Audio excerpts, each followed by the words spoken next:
Maintenant, l'électricité, on sait ce que c'est. Entre deux fils, on branche un générateur. Dans l'un des fils, on a des électrons en trop, dans l'autre, il en manque. À l'autre bout des fils, les électrons passent à travers un récepteur en dégageant de l'énergie. Cela fait un courant d'électrons, c'est très simple. Malheureusement, dans la pratique, les électrons, on ne les voit pas. Et si vous voulez vous y reconnaître dans les circuits électriques, vous avez besoin d'un peu plus de renseignements que ça, bien sûr. Nos messieurs vont nous aider. Le générateur crée entre les deux fils une différence de potentiel ou tension. Cela se mesure en volts.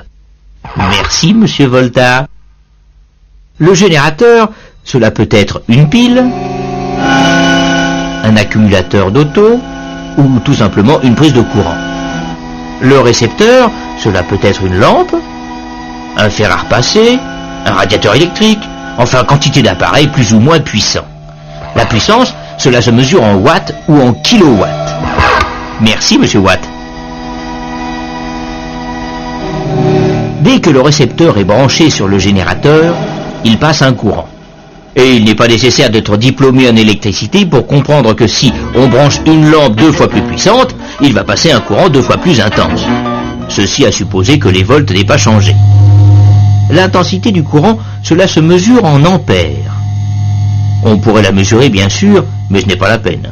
On connaît la tension, c'est écrit sur les piles ou sur les compteurs. On connaît la puissance, c'est écrit sur les appareils. Il suffit de faire une petite division. Intensité en ampères égale puissance en watts divisé par tension en volts. Combien passe-t-il par exemple d'ampères dans un radiateur de 1500 watts branché sur une tension de 220 volts? Eh bien il passera 1500 divisé par 220 égale 6,8 ampères, si on ne s'est pas trompé. Mais je vois que nos messieurs ont préparé un petit exercice. Sur une même prise, ils ont branché 3 lampes de 100 watts, un radiateur de 1500 watts, un grille-pain de 760 watts et un four électrique de 3000 watts. Problème, calculer l'intensité du courant qui va passer dans la prise.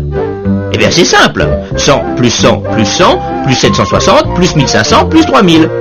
Puissance totale 5560, divisé par la tension 220, égale, messieurs, égale 25 ampères.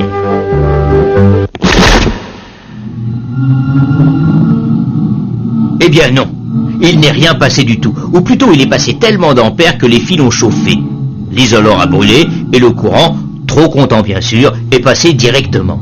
Il y a eu court-circuit. Nos messieurs ne connaissaient pas le disjoncteur. Votre radiateur chauffe? Pourquoi? Parce que, à l'intérieur, le courant passe dans un fil qui a une certaine résistance. Pour la résistance des récepteurs, on a besoin d'un 4e mousquetaire, l'ohm, qu'on écrit oméga. Merci, monsieur Ohm.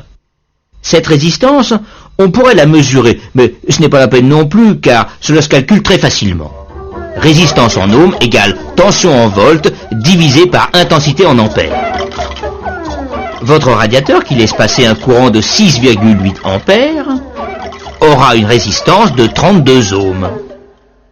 Mais est-ce que c'est tellement intéressant de savoir cela? Oui, car les fils qui vont au radiateur, eux aussi, ont une certaine résistance.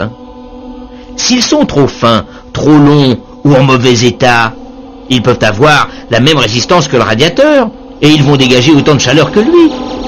Cela suffira largement à faire fondre l'isolant. Moralité, faites attention de ne pas faire passer trop d'ampères dans vos fils. Alors, retenez les noms de nos 4 mousquetaires. Watt, ampère, ohm, volt. Et si en plus vous retenez leur formule, alors là vous serez quelqu'un de presque diplômé en électricité.